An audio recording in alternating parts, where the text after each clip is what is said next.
Hi everybody, this is Ian here from IBI Performance Coaching. Today I'm going to talk to you about how to change someone's mind even when they're very certain. So I hope this is something that will be useful to a lot of you out there. Enjoy the video.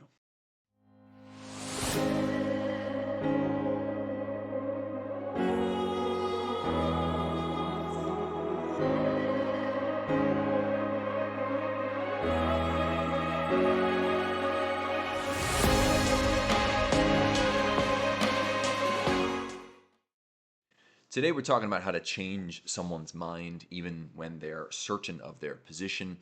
This is kind of a strange topic, given the things that I tend to talk about on this channel, but it does fit in the general theme of the content that I'm providing here. My point with this channel and all of the content that I put out is to help you live a good life, and I mean that in a classical sense, the classical antiquity, the sense of eudaimonia is what I'm thinking. If you're not familiar with that term, it's a really good term to have in your lexicon.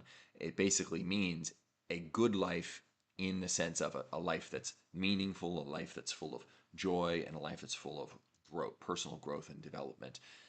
And I absolutely see social connection being a big part of the good life for human beings. We're social animals, and I've also seen so many relationships ruined by polarization and the tribal nature of whether it's politics, whether it's issues of religion, whatever it is that is pulling people apart today. Now, a lot of what I'm going to say here could absolutely also apply to arguments that you're having, disagreements that you're having with your partner, with your kids, with almost anybody in your life. It doesn't have to be focused on politics or religion or these sort of touchy issues.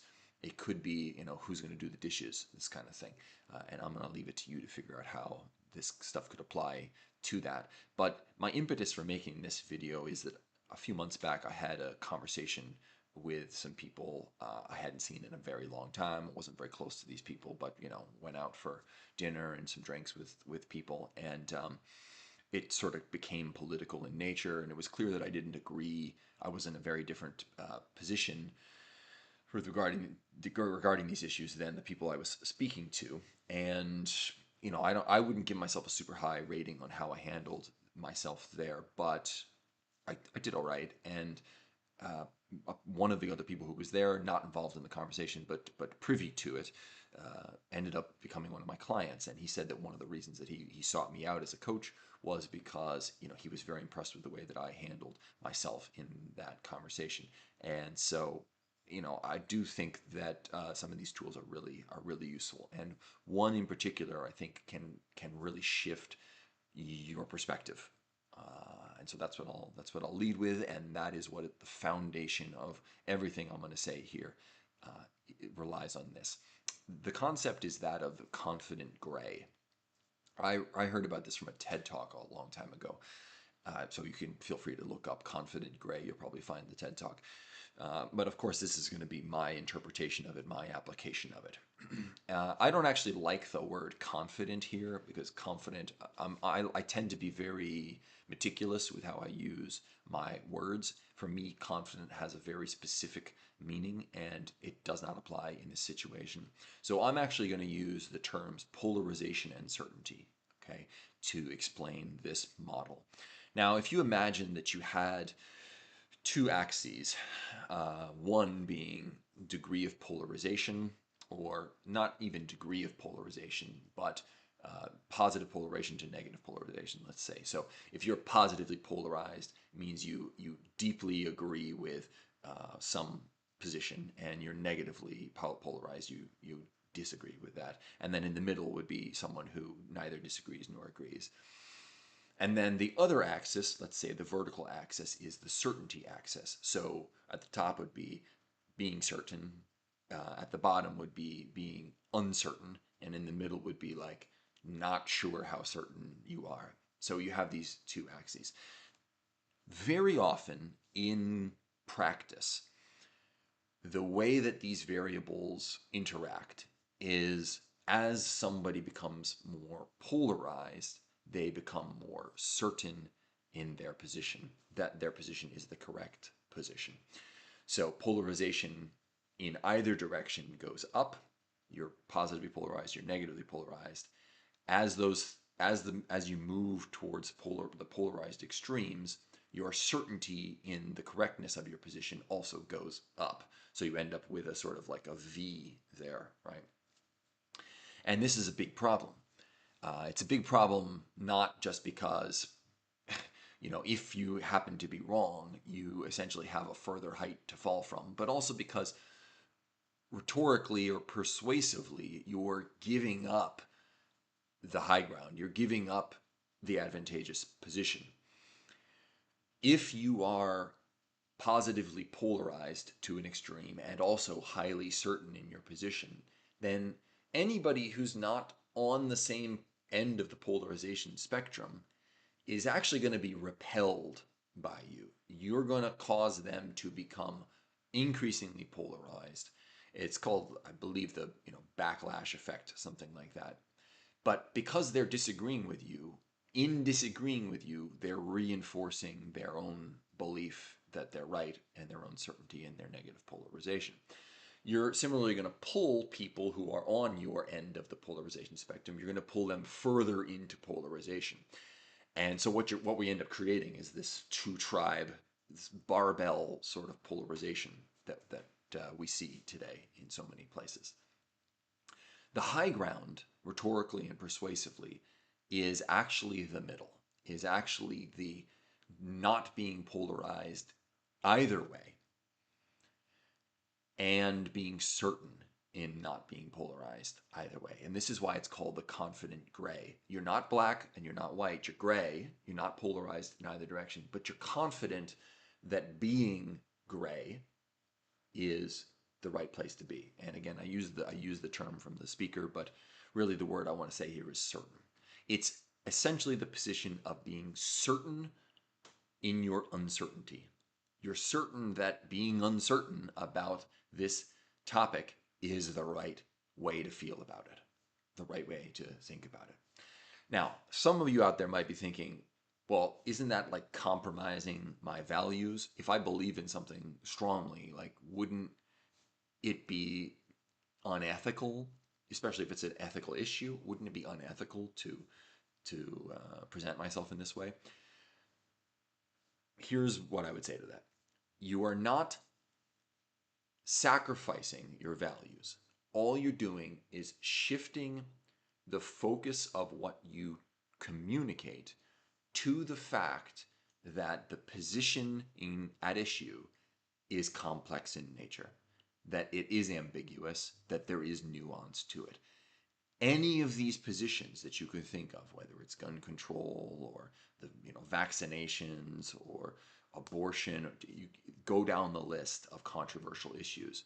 They're controversial because they're ambiguous, because they're not straightforward, because there's a lot of nuance there to be seen if you have the eyes to see it. All you're doing is recognizing that side of the issue. You can still feel how you feel about it. You're just focusing on this is a tricky issue. This is a complex issue. I'm not exactly sure what the right answer is. This might be what I believe at the moment, given what I think I know about it, but I'm certain that it's a tricky question. Okay. If you're able to occupy this position, it gives you so much persuasive leverage, because anybody who is an honest interlocutor, somebody who's engaging with you in good faith, will not be able to deny the fact that the issue at question is in fact complex, tricky, hard to parse, because it just is. If they say it's not tricky, it's clear cut, it's easy, well, then you're not dealing with somebody who's acting in good faith, it's somebody who's intellectually dishonest. Someone who's willing to actually think about it, though, is going to have to agree that it's a tricky issue. And in doing that, you have already pulled them from either one of their poles closer to the center. You've already accomplished something that previously might have seemed impossible, where all of your efforts had actually pushed the other person further away from you. You just say, I'm not actually sure. I mean, it's a really difficult issue. Boy, this is a tough one. There's so many things to consider. It's pretty complex. And just saying that with confidence, just saying that with certainty is going to be the most effective thing that you can do in a lot of cases. Now, coming from this position of the certain but not polarized, you can then start doing things like summarizing the other person's position. If you make the other person feel like they've been heard, they are going to be much more likely to hear what you have to say. Very often, what happens in these sorts of arguments is one person and the other person, both of them feel like the other person isn't hearing what they're saying. And so it's no, no, no, because this, and the other person then says no, but that, and it's like a denial and denial and a denial, and it just gets more heated and it just gets more polarized. So the minute you can say it's actually pretty, this is a pretty complex. So it sounds like you think blah blah blah blah blah blah blah. It seems like you're saying, okay, let me get this straight. You think that, or you believe that. Is that right? What did I miss? Okay, anything you can do there to summarize what they're thinking. Once they feel heard, their defenses come down, and now there's a bridge between you that they can start crossing towards your non-polarized position. Another way to really add rocket fuel to this is to start identifying the underlying beliefs or values that you think are motivating their position there. So, maybe they are talking about a vaccine and their position is one of personal freedom or one of community health, okay, two ends of a spectrum, let's say. And you start saying, so it sounds like you really value personal freedom and that's why you feel this way. Okay, now, boy, they don't just feel like they've been heard, they feel like they have been understood. And if you can get the person to say, that's that's right, that's right, then you're really getting somewhere. Now the bridge is becoming reinforced, and it's got a moving sidewalk like they have in airports that's going to help get the person moving towards your non-polarized position. Once you've started to identify the person's beliefs and values, this gives you the opportunity to really send your persuasiveness through the roof. And all you really need to do is start identifying ways in which you can agree with, you can sort of commiserate with, perhaps, their position. So, like somebody whose personal freedom is their number one priority, you can absolutely say, yeah, I mean, I agree. Personal freedom is a really important thing. You can't live in a democracy, a democratic society, if you're not protecting personal freedom. On the flip side, you could say, yeah, community safety. I mean, that's necessary for a civilized society. How can people, interact freely in a society like that if they don't feel safe?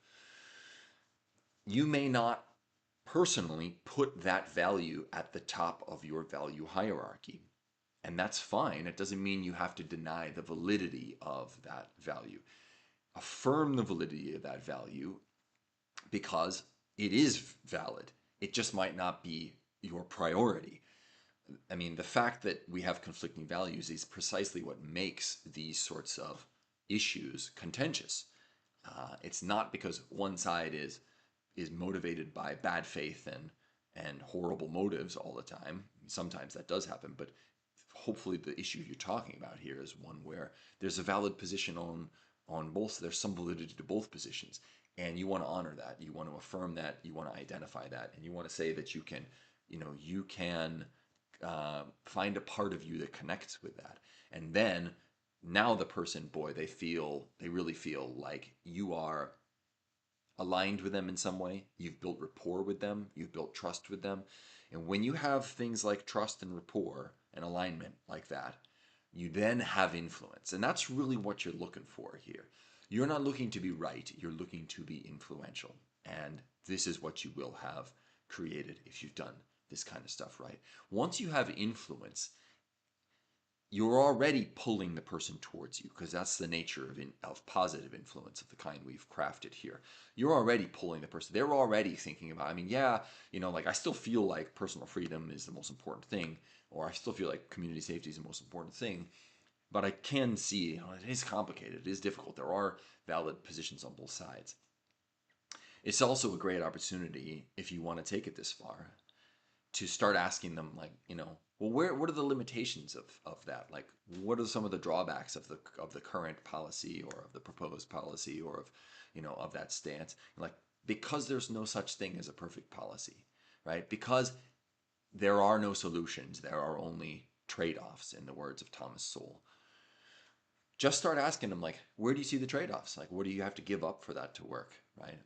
And then, boy, you're just really helping them along towards the non-polarized but certain position. Okay, so let me wrap this up by saying that the more immovable you are in your certainty that you should be uncertain, the more influential you're going to be. Because if the person can't move you from where you are, then they only have one choice, and that is to move closer to where you are. If they have the ability to pull you, then that's going to reinforce their belief. And if they have the ability to push you, it's going to reinforce their belief. But if you are immovable, they will start coming towards you. And of course, you want to be compassionate, you want to be understanding, you want to be empathic. You want to understand that there is a reason why they have the belief that they have. And if you were them, you would have the same belief. Your ability to see multiple sides of an issue, to see things from multiple perspectives, it's not just a question of being influential and persuasive with other people.